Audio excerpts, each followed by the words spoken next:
Hi guys! Welcome back to my channel. So in today's video, pag-usapan natin ang AXA and kung bakit ko winidraw ang aking insurance in full. So it's full withdrawal ng insurance ko sa AXA. At ano-ano yung mga reasons. And I will also give you reminders on what to do if you want or if you are interested in taking an insurance in AXA, or if you are already took the AXA insurance. So I'll give you some reminders. So watch this.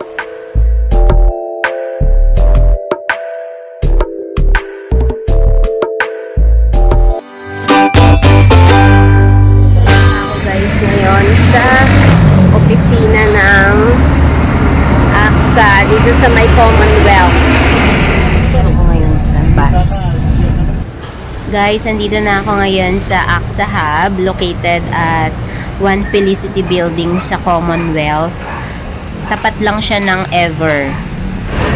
Hi sir! Saan po yung AXA? Kita mo yung may pumapasok. Opo. Sige, radyo ko na lang kayo. Sige. Thank you So, dun yung entrance niya sa dati ko palang pinapasukan. Dito ako nag-work sa AFMI. Pero ang AXA ay second floor. Okay, tingnan natin kung bukas sila today. Tandaw muna sa reception para makakuha ng temporary ID. Ito na, lakad na tayo.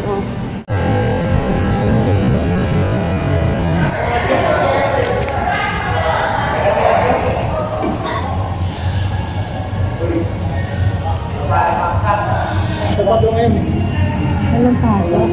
Sabado wala sila. Monday to Friday lang sila. Anong oras sila pag Monday to Friday? 8 to 5. 8 to 5. Sure kayo? Reminder number 1. If you will go to AXA Hub in Commonwealth, and they also have in EDSA, as their employee in the branch that you opened. Example, nag-open kasi ako ng AXA sa PS Bank, and then they have an employee from AXA na nasa PS Bank. So, siya kasi yung nagsabi sa akin na go to the AXA Hub. So, if you will go there, if they advise you to go there, make sure to ask that the working hours. Kasi, that's my fault. So, hindi ko kasi tinanong kung may pasok ba ng Saturday. Usually kasi, yung ibang mga offices, especially private companies, they are open every Saturday. So, that's my fault. I went there on Saturday to find out that they are closed and bukas lang sila every weekdays from 8 o'clock in the morning until 5 o'clock in the afternoon. Ayan guys, bumalik ulit ako dito kasi nung Saturday sarado. Punta namin ako sa AXA.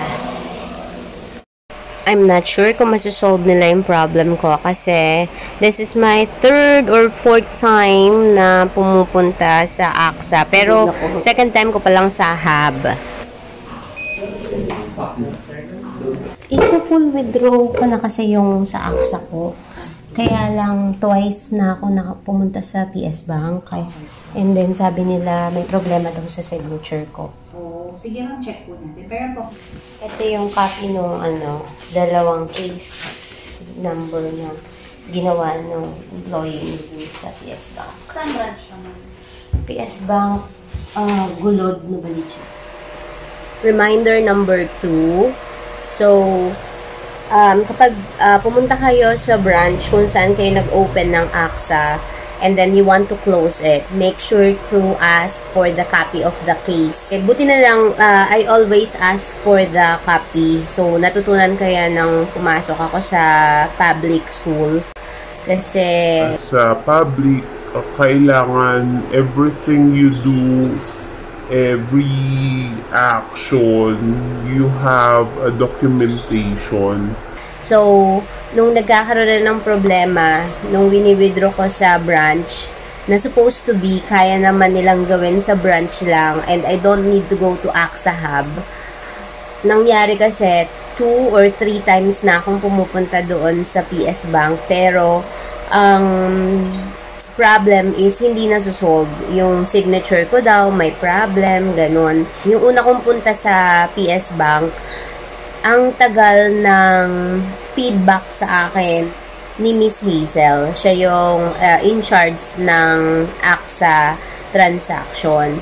So, sabi niya, nung nag-first transact ako, 10 business days lang. Pero, it took me almost 1 month.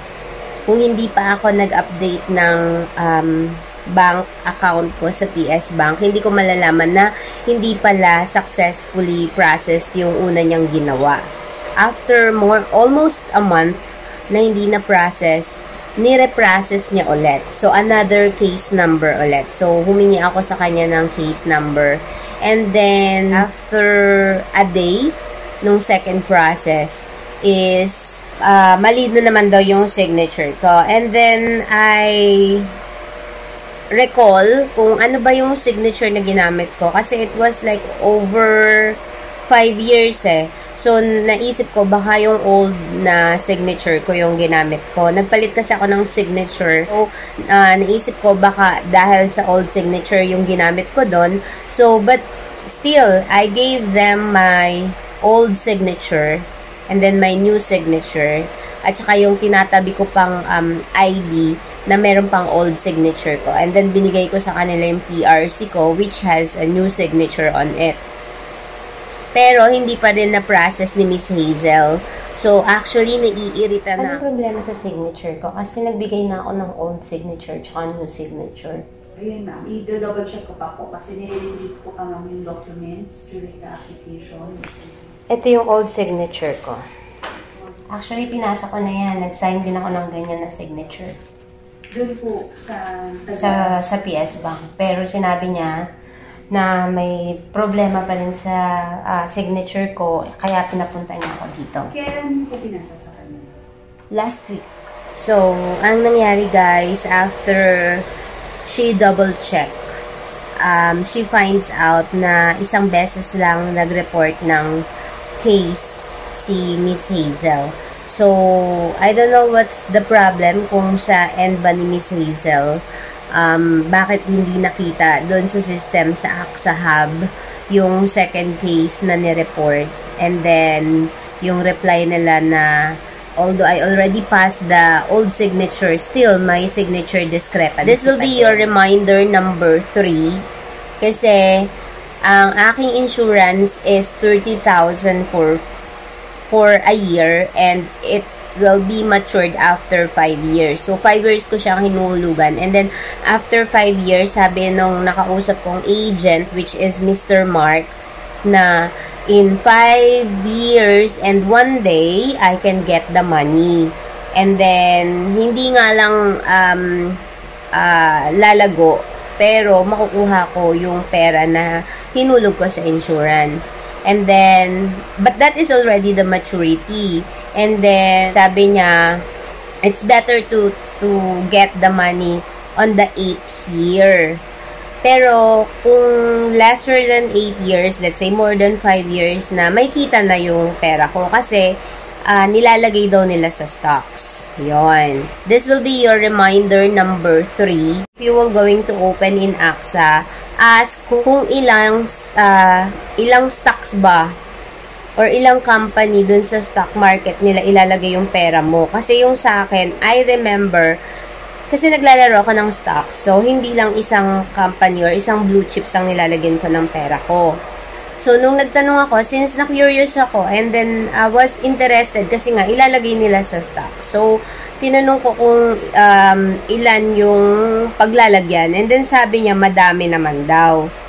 Only to find out now, after more than 5 years, na isang company lang yung nilagyan nila ng pera ko ng 150,000 total for 5 years, na isa lang pala yung company na nilagyan nila.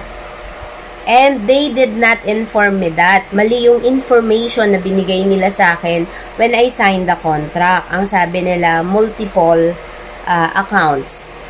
pero iisa lang pala yung pinaglagyan. And then, dahil iisa yon, may tendency talaga na pag natalo, babawasan yung pera mo. Siyempre, ako alam ko na sa stocks talaga, hindi all the time mananalo ka, hindi all the time natalo ka. Pero kung multiple accounts yung pinaglagyan mo ng pera mo, mababawi mo yung natalo mo sa isang company to the other company. Ito yung tip reminder number 5 na ba? So, pagka meron na kayong account sa AXA, and then ask magkano na yung pera nyo, and then kapag sinabi nilang bumaba, get it on that day. Get it on that day. Get it on that day. Why?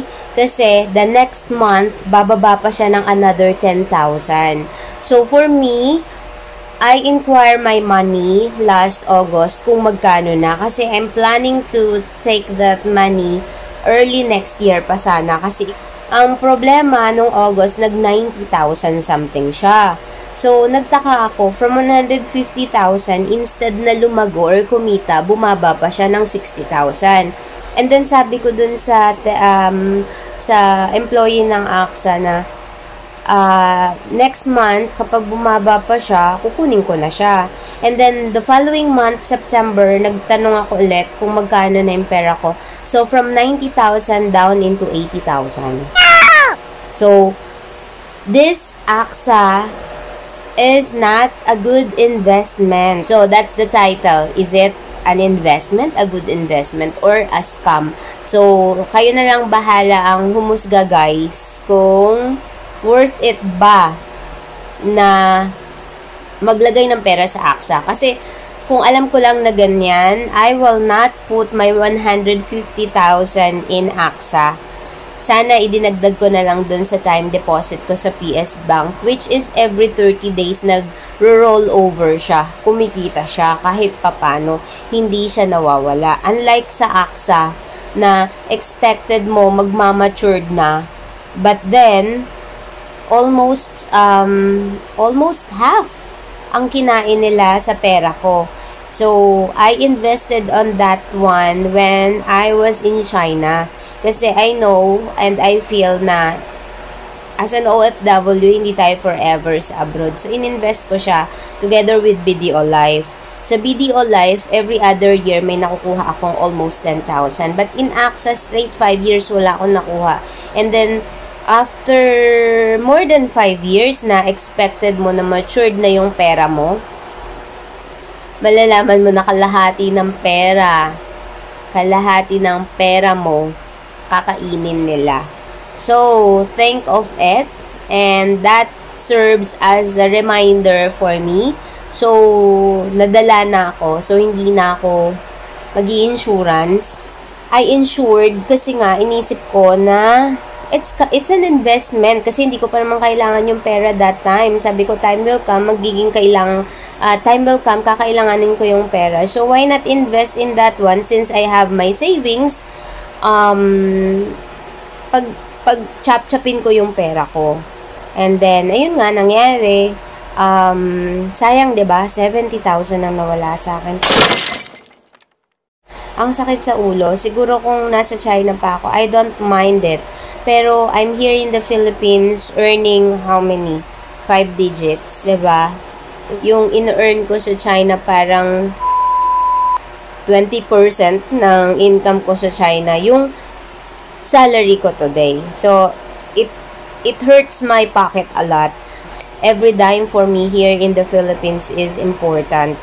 And then, yun nga, 70,000, it's a big amount of money for me right now.